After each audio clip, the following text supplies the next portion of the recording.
Hey guys, it's me, Lethal Brizzle Gaming here. Let me just preface this video by saying the gameplay on the screen right now is from Pro Evo 2015. It's completely irrelevant to what we're about to talk about, but I just didn't want, there's nothing to be going on in the screen at all, so I thought I'd put something on the background while I talk. So this is my thoughts and opinions on the Microsoft or Xbox E3 conference. I'm going to start off with probably the biggest announcement of the entirety of E3 in my opinion, which is backwards compatibility with your Xbox 360.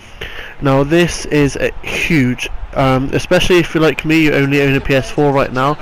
You never owned Xbox 360, you're more a PS3 player, or you've only just joined gaming this generation. It opens up a vast library of thousands of previous generation games, Xbox 360 exclusives, all for your Xbox One pleasure. Now the reason I don't have an Xbox One is actually because of this, because there's not enough Xbox One exclusives in my mind to warrant me buying an Xbox One. There's maybe a couple like Sunset Overdrive. And most of my third-party games I'm going to end up playing the PlayStation 4 version of anyway, because it's my preferred system. So I'm not going to spend £300 on a console for like one or two games. I need more.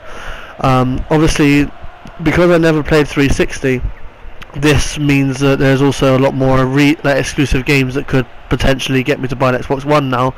Open up, those thousands of games when they eventually come, and that's one of the biggest downsides of the compatibility in my eyes anyway, is because it's effectively a emulation. Microsoft have to go to each developer individually, get them to emulate their games natively, one at a time. They can't just chuck a load out. I mean, there's 100 to start with for now. They've probably been working on, over the past year or so.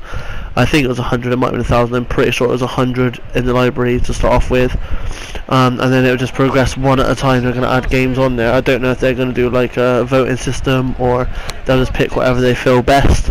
But this is how it's going to work, and that for me is a little bit of a bummer, because if in those 100 games there's only 2 or 3 that take my fancy, again it's not enough to sell the system. And knowing that I could might have to wait another year for another 100 games to come, especially games that I may be particularly looking for, that's one of the downsides.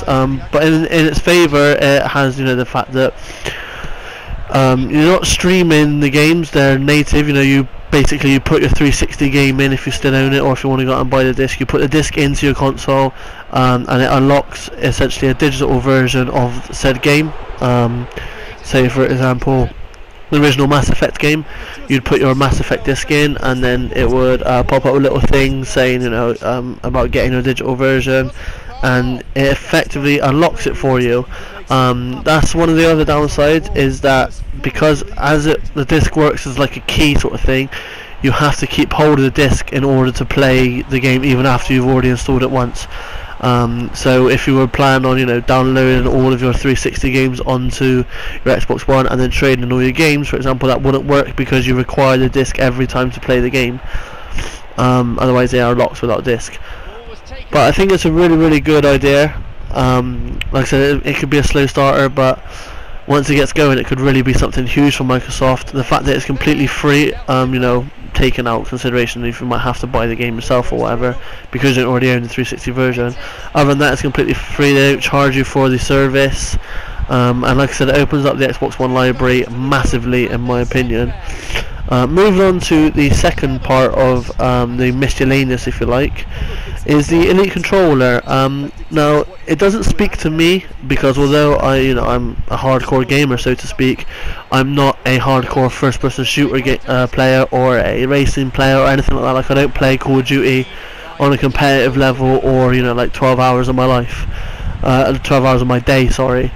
It appeals more to people that already buy customized controllers, with like things like turbo and bigger thumbsticks, etc. So I don't care for it myself much, but I know there's a lot of people out there that do. So yeah, there's a lot of people out there that this will appeal to, and I'm just not one of them. I think it's quite pricey, at around about £100, but then the people that this appeals to, the market this appeals to, are already paying around that for third-party modded controllers anyway. It just means that their money is now going to Microsoft rather than a third party. Then we move on to the HoloLens demo, which I thought was mind-blowing. We saw HoloLens at previous year's E3, and it wasn't that impressive. It looked quite gimmicky, with a feature with the Kinect and all that sort of stuff. But this demo was incredible. Even to those that don't play Minecraft, I do, but to those that don't play Minecraft, seeing the way that you can manipulate the world and do it's kind of like another second screen experience, so to speak. But seeing the way that you can manipulate the world and stuff was just incredible. The way that it comes up on the table and you pull the world out, it just looks absolutely fantastic. Will it have much longevity? I don't know. It might be one of those things that's cool to play with for like a couple of weeks or months or whatever. Cool to show off to your friends and family, like, oh, look what my Xbox One can do. One of those like flashy features, if you know what I mean. But you may not actually use it that regularly. I personally don't think I'd use it very regularly. I mean, like I said, it's just another second screen experience in my opinion. I'd usually be the guy playing Minecraft and controlling, not playing God mode and manipulating the world. That's not my sort of thing.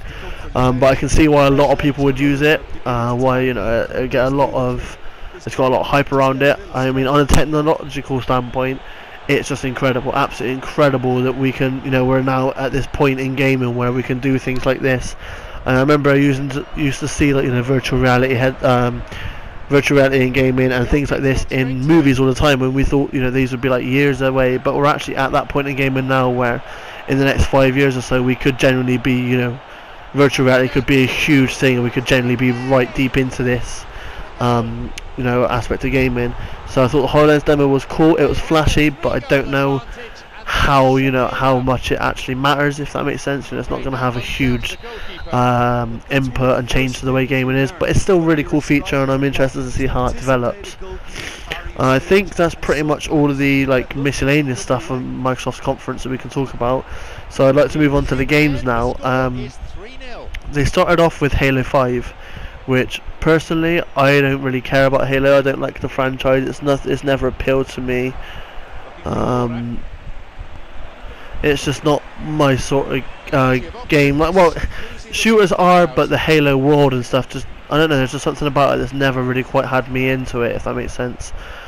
Now, I have given each game a score out of 10. Now the score is based purely on my personal anticipation or excitement level for this game and how much it appeals to me, not how good I think the game's going to be, because there's no doubt in my mind that Halo 5 is going to get great reviews. It's going to be like an 8.5, 9 out of 10. It's going to be a solid game, as they usually are. It's, to me, how much I care about the game out of 10, how much I'm excited to get the game out of 10. Halo 5 has scored a 5, ironically, out of 10 for me, because I'm not a big fan of the franchise, as I said. So it doesn't have much appeal to me, but it still looks like a cool first-person shooter. Now, moving on to a brand new IP from Microsoft is ReCore. Now, ReCore was interesting because I like the concept behind it. The concept of that you have this orb, which is kind of like a heart. You can put it into a pile of rocks, and it brings these pile of rocks alive. And then if that pile of rocks was to get destroyed or killed, for example, but the orb remained, you can put that orb into a abandoned robot or something, and it brings that alive. And that reminded me quite a lot of Knack, the PlayStation 4 exclusive Knack, the way that it does that.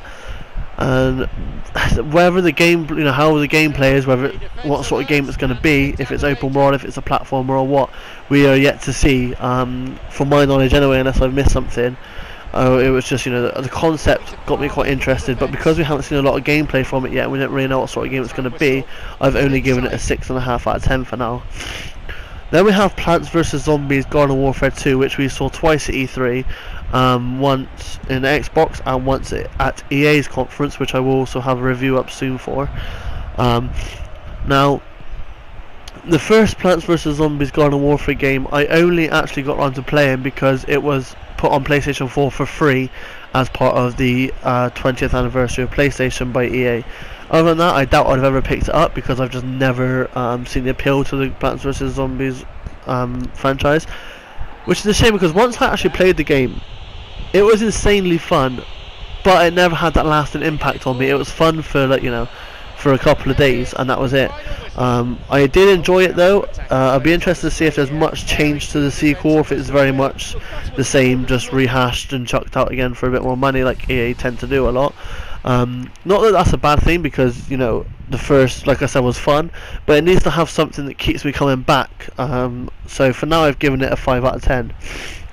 Then we have another one of Microsoft's huge staple franchises, exclusives at that, and that's Forza 6.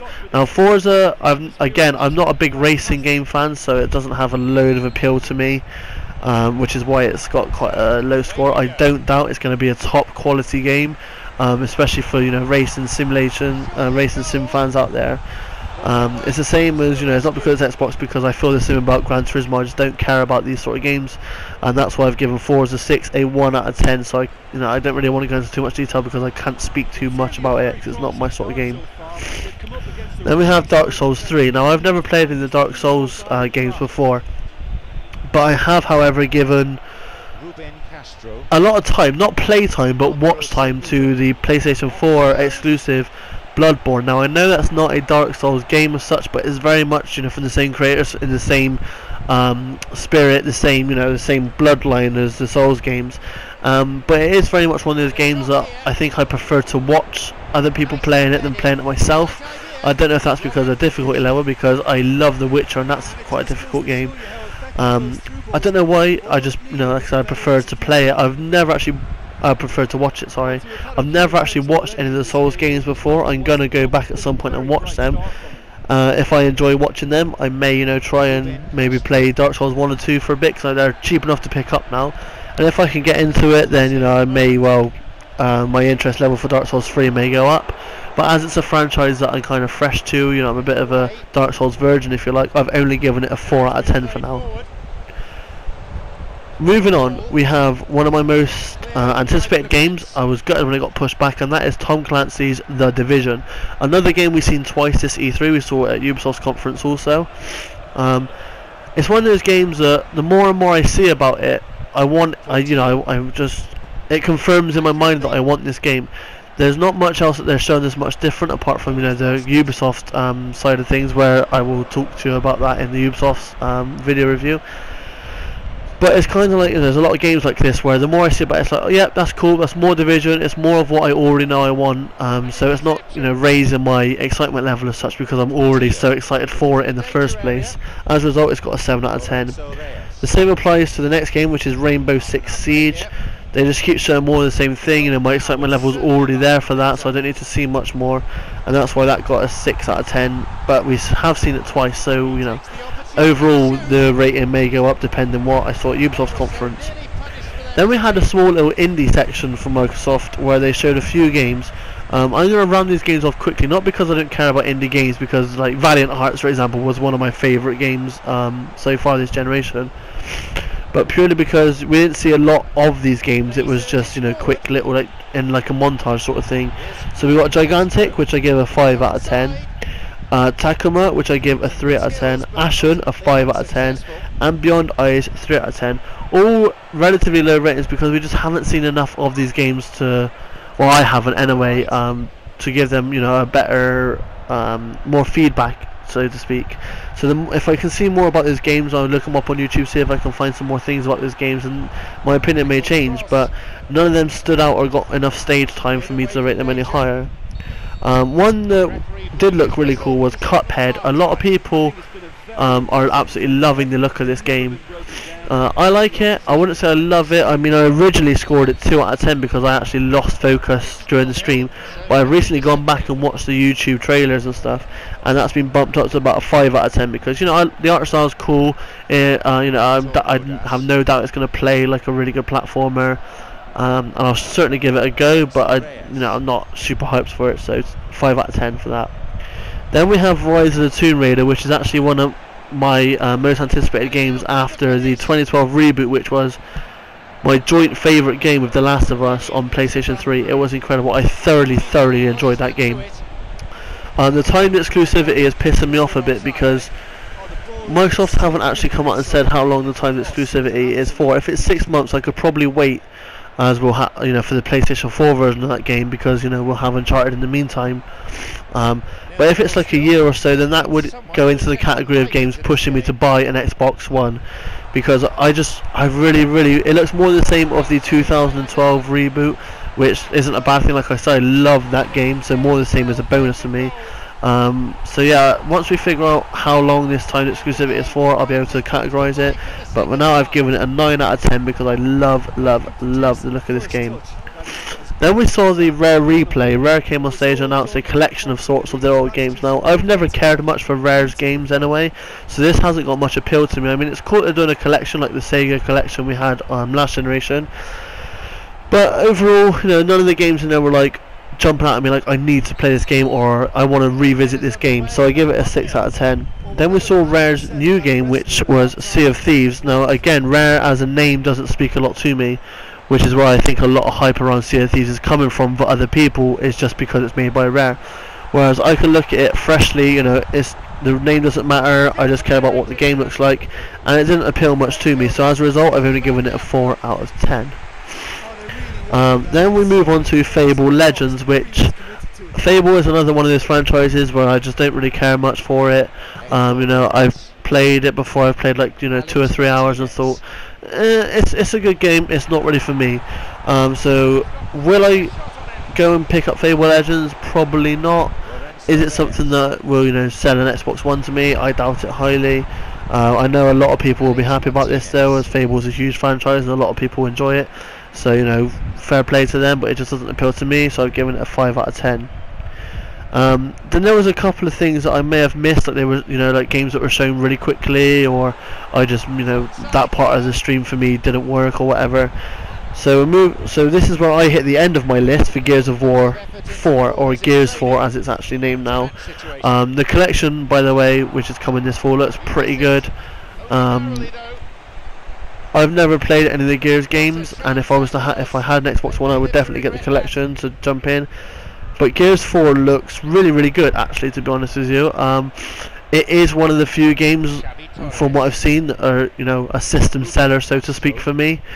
I don't like third-person shooters that much overall, like third-person cover shooters. I mean, The Order, which got a lot of bad flack on PlayStation 4, was actually one of my favourite games. So it's not like, you know, a huge off-put for me, but it's not my favourite franchise, favourite genre, sorry, either.